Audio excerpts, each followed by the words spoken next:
Assalamualaikum warahmatullahi wabarakatuh. Perkenalkan semuanya, kami dari kelompok 8 yang akan membahas how chemophobia affects public acceptance of pesticide use and biotechnology in agriculture.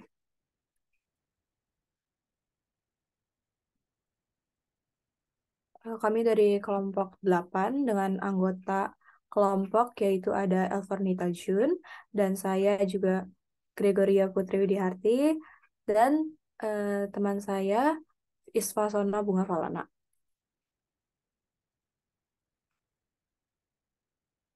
Selanjutnya akan dijelaskan oleh Elvernita.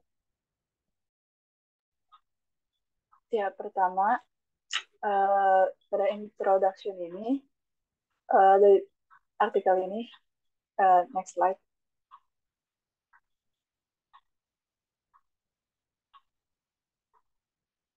Pestisida digunakan untuk menjaga tanaman pangan dari hama.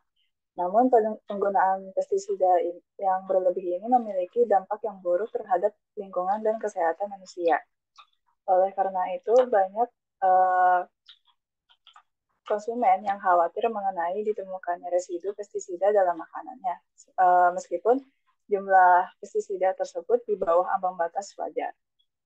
Kekhawatiran konsumen pada pestisida ini dipengaruhi oleh ketakutan terhadap bahan kimia atau yang bisa disebut chemofobia.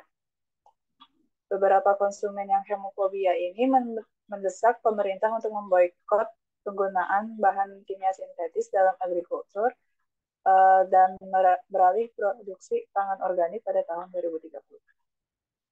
Next slide.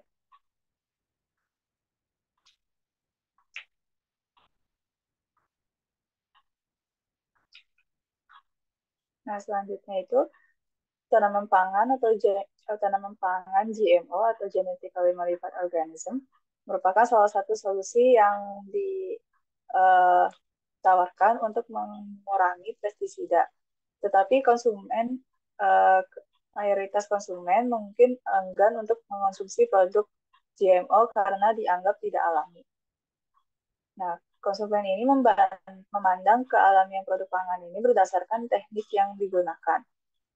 Dan pada studi yang dilakukan sebelumnya, konsumen cenderung mendukung modifikasi secara sistemik dan gene editing dibanding modifikasi secara transgen. Next slide.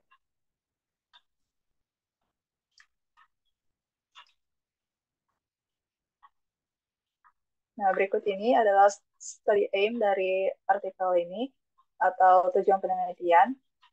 Yang pertama yaitu membandingkan bagaimana macam-macam pemeliharaan tanaman pangan terhadap hama mempengaruhi pandangan konsumen mengenai kealamian produk pangan.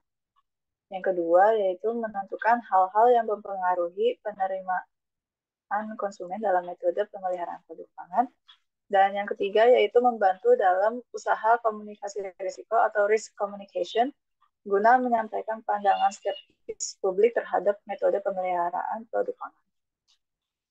Selanjutnya akan disampaikan oleh Gregory. Baik, selanjutnya ini ada bagian metodologi. Untuk metodologi penelitian itu terdapat 4, yaitu yang pertama ada aim and design, yang kedua ada participants, yang ketiga ada materials, dan yang terakhir ada data analysis. Yang pertama yaitu aim and design. Partisipan yang akan menjadi responden akan diberikan informasi mengenai sebuah penyakit jamur pada tanaman kentang yang dapat mempengaruhi pertanian kentang di Switzerland.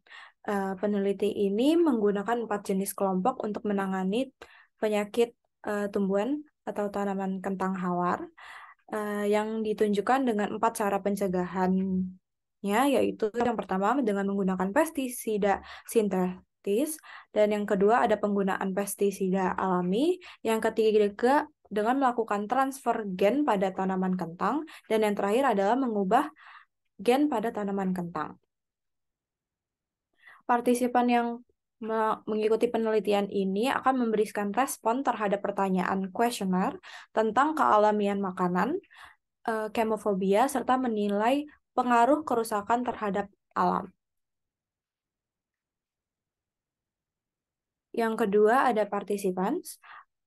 Partisipan yang berpartisipasi menjawab kuesioner yang berhubungan dengan kemofobia, kealamian makanan, dan merusak alam menggunakan skala Likert. Partisipan yang berpartisipasi sebanyak 643 responden. Untuk menjadi responden harus memenuhi syarat berikut, yaitu yang pertama, tidak bekerja di lembaga yang berhubungan dengan kimia dan bioteknologi, dan yang kedua, tidak memakan kentang dalam waktu dekat. Di sini ada tabel mengenai responden dari rata-rata umur dan juga gendernya, ada laki-laki dan perempuan, dan juga edukasinya itu mulai dari yang menerima edukasi rendah, menengah, dan juga tinggi.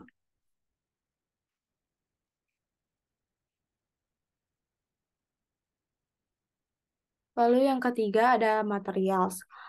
Materials ini untuk menguji validitas dari responden itu, peneliti menggunakan teknik item total correlation dalam program SPSS dan uji Cronbach-Alpha guna mengukur batas bawah nilai reliabilitas suatu konstruk.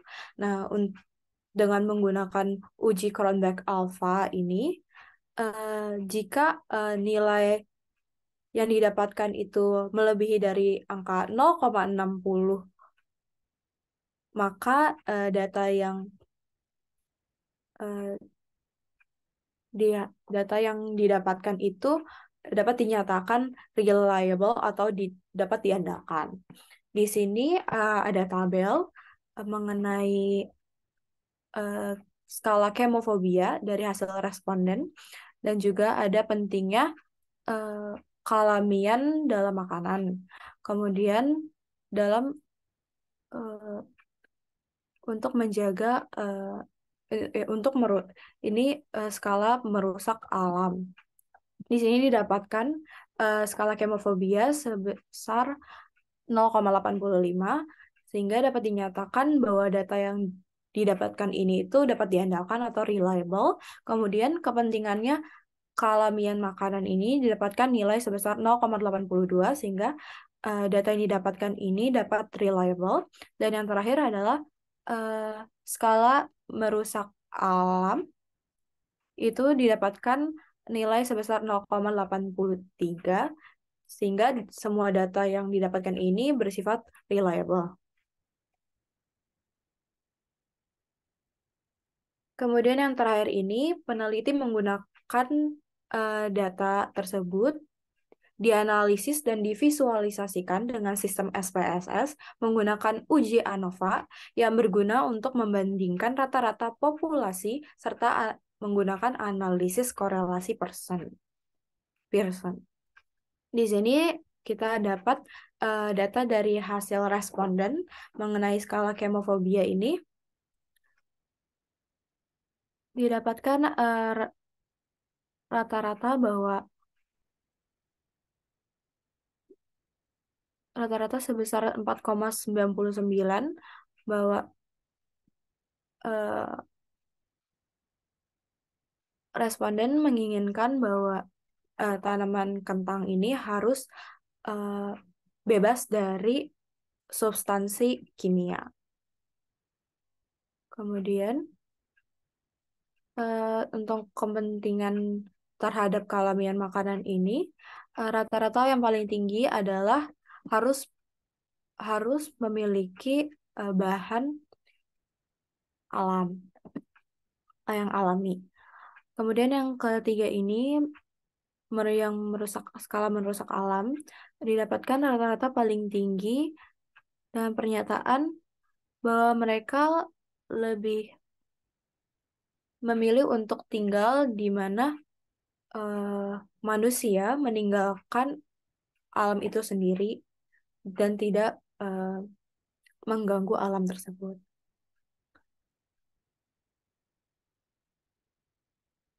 Kemudian akan dijelaskan oleh teman saya. Ya, selanjutnya yaitu pada results atau hasil dari data yang diambil. Next slide.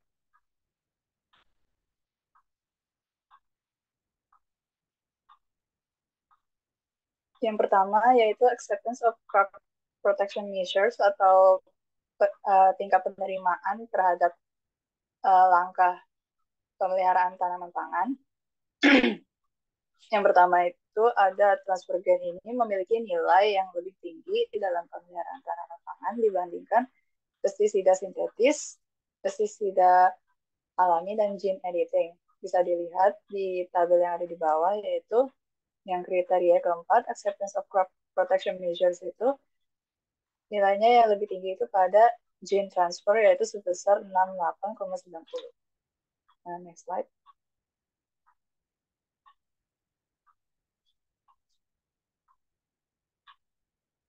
Yang kedua itu naturalness perception atau pandangan terhadap kealamian.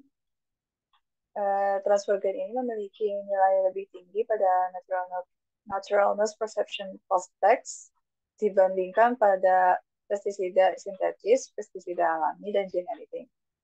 Dan pestisida sintetis ini juga memiliki nilai lebih tinggi pada baseline naturalness perception, dan transfer gen ini memiliki nilai yang rendah pada change in naturalness perception. Transfer gen ini memiliki nilai tinggi pada naturalness perception, yaitu sebesar 54,83. Pestisida sintetis pada baseline naturalness perception, yaitu sebesar 75,17. Dan transfer gen pada change in naturalness perception itu sebesar 19,31, dan yang tertingginya itu pada synthetic pesticides sebesar 33,72. Dan slide.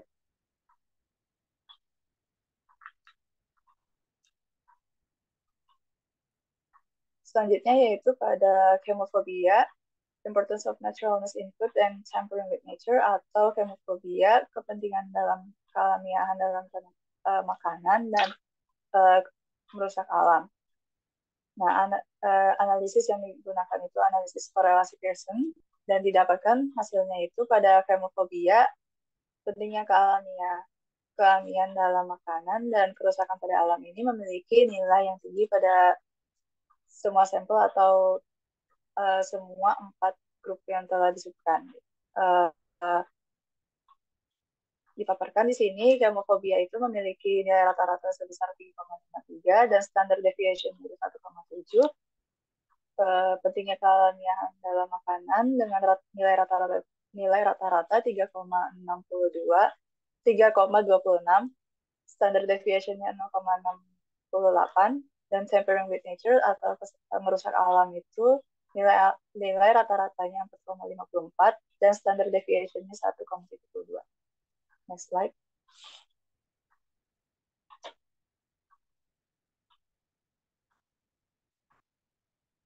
Nah, ini yang selanjutnya ini adalah tabel mengenai analisis Pearson yang telah disebutkan sebelumnya, dan chemophobia dan pentingnya kealamian dalam makanan ini memiliki korelasi negatif terhadap penerimaan responden mengenai metode pemeliharaan tanaman pangan. Namun kerusakan pada alam ini memiliki korelasi positif dengan chemophobia. Di sini bisa dilihat tabelnya itu, yang bagian chemophobia yang di highlight itu memiliki korelasi negatif, dan yang kerusakan pada alam, tampering with nature, pada yang kolom kedua atau chemophobia itu memiliki korelasi positif. Nah, next slide.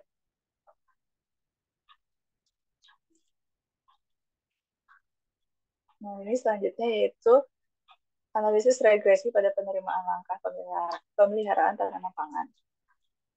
Next slide.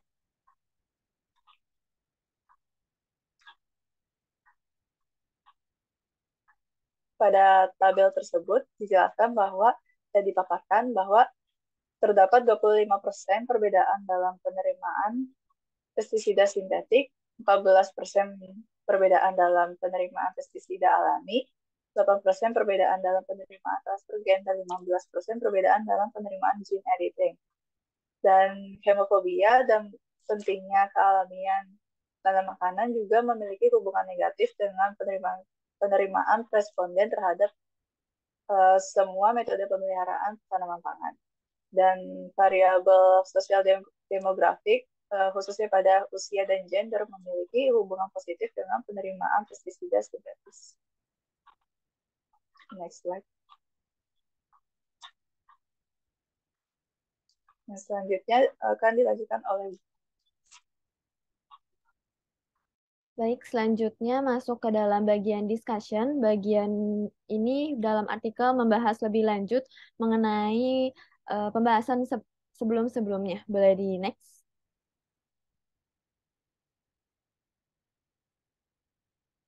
Penerimaan partisipan terhadap langkah-langkah pemeliharaan tanaman sebagian besar dipengaruhi oleh persepsi kealamian partisipan. Partisipan menganggap bahwa transfer gen lebih alami serta lebih diterima daripada pestisida dan gene editing.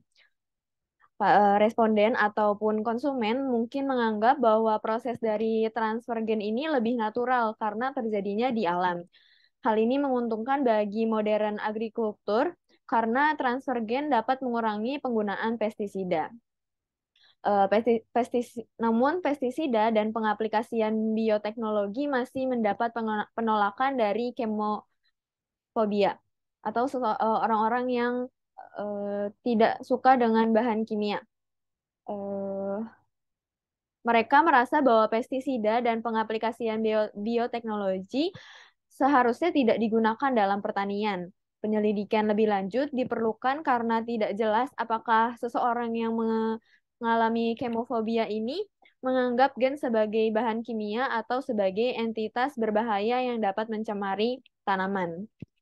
Penerimaan konsumen terhadap pestisida atau pengaplikasian agribiotek dapat membantu mengembangkan kebijakan pertanian untuk melindungi tanaman. Sehingga pembuat kebijakan, khususnya di bidang agribiotek, perlu bertindak sebagai risk communicator, sehingga untuk menangani keraguan konsumen terhadap pestisida dan agribiotek. Boleh di next. Langkah-langkah yang dapat diambil para pembuat kebijakan ini sebagai risk communicators, yang pertama itu ada menjelaskan dan menekankan peran yang dimainkan pestisida dalam pengelolaan hama. Namun, pesan ini mungkin tidak mengurangi kekhawatiran konsumen yang tentang residu pestisida, terutama bagi mereka yang kemofobia tetapi dengan memberikan informasi kepada konsumen tentang hubungan dosis, respon, dan tingkat paparan pestisida, kemofobia dapat dikurangi dan dapat juga membantu seseorang untuk menilai resiko residu pestisida dengan lebih baik. Yang kedua, menumbuhkan kepercayaan konsumen pada pembuat kebijakan. Pembuat kebijakan harus terus-menerus dan transparan menyoroti inovasi ilmiah untuk mengurangi ketergantungan pestisida yang dapat membantu melawan skeptisisme publik atau keraguan publik. Yang ketiga, menyajikan tindakan lain seperti modifikasi cisgenik sebagai cara yang memungkinkan untuk meminimalkan atau mengganti penggunaan pestisida. Boleh di next.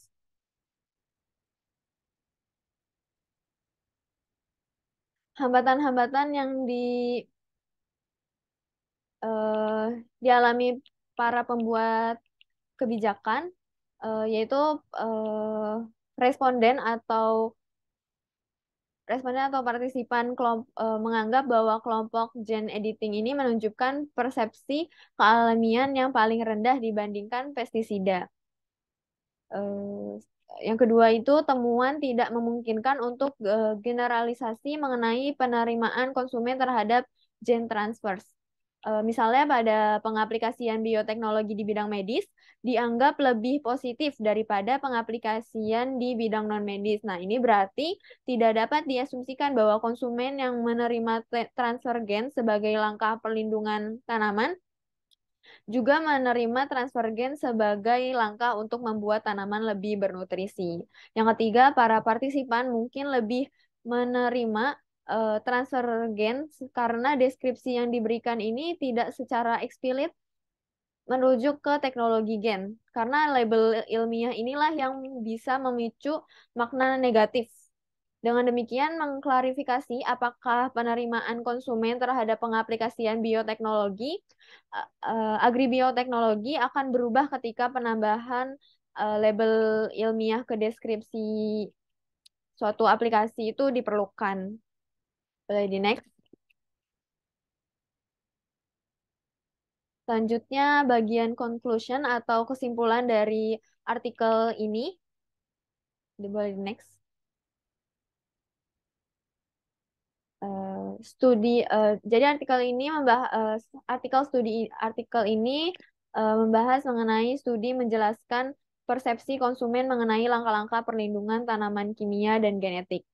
Kedua jenis tanaman ini, yaitu tanaman kimia dan tanaman genetik, itu adalah langkah-langkah yang cenderung membuat konsumen skeptis atau ragu bila dibandingkan dengan langkah-langkah perlindungan tanaman lainnya. Hal ini yang menjadi tantangan bagi para pembuat kebijakan.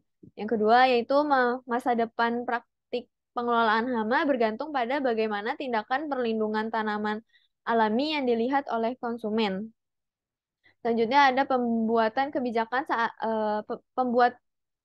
kebijakan saat berkomunikasi tentang praktik pengelolaan hama harus mempertimbangkan persepsi kealamian konsumen dan kemofobia. Kepercayaan konsumen terhadap praktik semacam ini dapat meningkat jika kemofobia ditangani dan konsumen diinformasikan tentang proses perlindungan tanaman dan peran mereka dalam pengelolaan hama. Boleh di next. Ya, berikut ini merupakan artikel atau jurnal yang kami review. Boleh di next. Mungkin itu saja informasi yang dapat kami sampaikan. Kurang lebihnya mohon maaf. Wassalamualaikum warahmatullahi wabarakatuh.